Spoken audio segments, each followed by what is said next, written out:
2 দিনের ভিডিও একসাথে দিলাম। কালকে আজকে মিলে কি করলাম সেটা নিয়ে থাকছে আজকের ভিডিও। তো কালকে গিয়েছিলাম ঢাকায় গিয়ে এত সুন্দর সুন্দর বেতের জিনিস দেখে তো আমার চোখ একদম কপালে উঠে গেছে। আপনারা জানেন ঘরের জিনিসের প্রতি মেয়েরা এমনিতেই দুর্বল থাকে, আর একটা বয়সের পরে কিন্তু ঘরের জিনিসকেই কিনতে মন চায়, নিজের জন্য আর কিছু কিনতে মনে চায় না।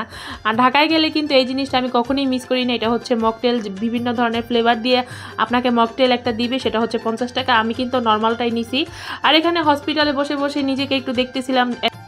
নিজেকে দেখতে দেখতে আপনাদের একটা জিনিস দেখাই, সেটা হচ্ছে বাংলাদেশ সিভিল সার্ভিস যে প্রধানের একটা অফিস আছে সেটা দেখালাম। এটা হচ্ছে পিজি হসপিটালে বসেছিলাম, সেখান থেকে আপনাদের এই ভিডিওটা দেখালাম। যাই হোক, এখানে স্কেলেটারের সাহায্যে আমরা নিচে নামতেছি। আমার ডাক্তার যেহেতু 5 তলার মধ্যে, তো 5 তলার সিঁড়ি বেয়ে তো নামা সম্ভব না বা সিঁড়ি ওঠাও সম্ভব না। এখানে আর কি যে হসপিটালে যারা যায় তারা এই স্কেলেটারে দিয়ে উঠতে হয়।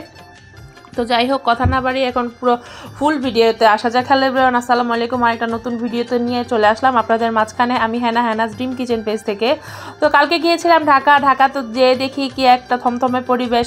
এখানে ধানের শীষের হচ্ছে মিছিল বাইরেছে, মিছিল বের হয়েছে। তো যেমন তেমন এখানে সবাই দেখতেছে, যার দোকানপাট রেখে আমরাও দেখতেছিলাম। এখন যেহেতু শীতকাল, শীতের জামা কাপড় পোশাক আশাক বাচ্চাদের তো চারো সাইডেই এখন বসবে। আর ঢাকা যেহেতু ফুডের দোকানগুলোও বেশি, আর ফুডের দোকান থেকে কিন্তু ভিতরেও অনেক শপিং সেন্টার আছে। এটা হচ্ছে নিউ মার্কেটের সাইডে নূরজাহান শপিং কমপ্লেক্সের সাথেই আর কি।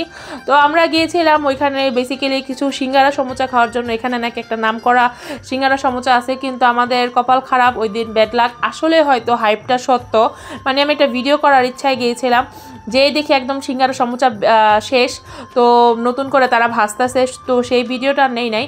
তো যেতে যেতে দেখি এই ভিডিওর এই জিনিসটা আর কি, এটাও ক্যাপচার করে নিলাম। আসলে আমি এটা নিতে চেয়েছিলাম, কিন্তু বাবা এত দাম চাইতেছে।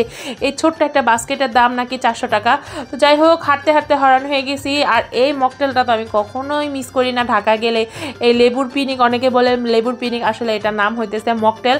এখানে দেখেন আমার হাজব্যান্ড বলতেছে তুমি ভিডিও নাও, আমি আর কি ভিডিও করি। তো ফর দ্য ফার্স্ট টাইম ও আর কি ভিডিওতে আসার জন্য ইচ্ছা প্রদান করছে। তো সমস্যা নাই, আলহামদুলিল্লাহ। ইদানিং আমাদের লাইফস্টাইলের ভিডিও আপনারা দেখতে পারবেন। আপনারা প্লিজ আমার পেজের পাশেই থাকবেন। মুন্সিগঞ্জের বোন আপু হিসাবে প্লিজ সবাই একটু সাপোর্ট করে যাবেন, ফলো দিয়ে আমার পেজের সাথেই থাকবেন। তো মকটেলটা যখন দিল একদম ঠান্ডা ঠান্ডা রিফ্রেশ, আর আমি নিয়েছিলাম লেমন ফ্লেভার। তো বাসায় এসে এই তো দেখেন বিনি চালের ভাত। এই বিনি চালের ভাত কিন্তু অনেক মজা, এটা স্বাস্থ্যের জন্য খুব উপকার, ডাক্তারের প্রেসক্রাইব করে সবাইকে। আর এটা খেলে কিন্তু ডায়াবেটিস একদম নিয়ন্ত্রণে থাকে। তো যাই হোক, এই বিনি চালের ভাত শুটকি ভর্তা দিয়ে খেয়ে চলে আসলাম বাগানে। আর এটা হচ্ছে আজকের ভিডিও, যে বললাম না 2 দিনের একটা ভিডিও করতেছি। তো যাই হোক, বাসায় কাঁচামরিচ ছিল না, কাঁচামরিচ তো কি দাম। আর মাশাল্লাহ সারা বছর কাঁচামরিচ আমার গাছে কিছু না কিছু হয়েই থাকে। তো দেখেন প্রত্যেকটা গাছ থেকে কিছু একটা করে কি তো কাঁচামরিচ অনেকগুলো হয়েছে। আর এটা হইতেছে আমার গাছের ভেরিগেট পেয়ারা, ভেরিগেট মানে গোলাপি পেয়ারা, একটু পরে আপনারা দেখতে পারবেন।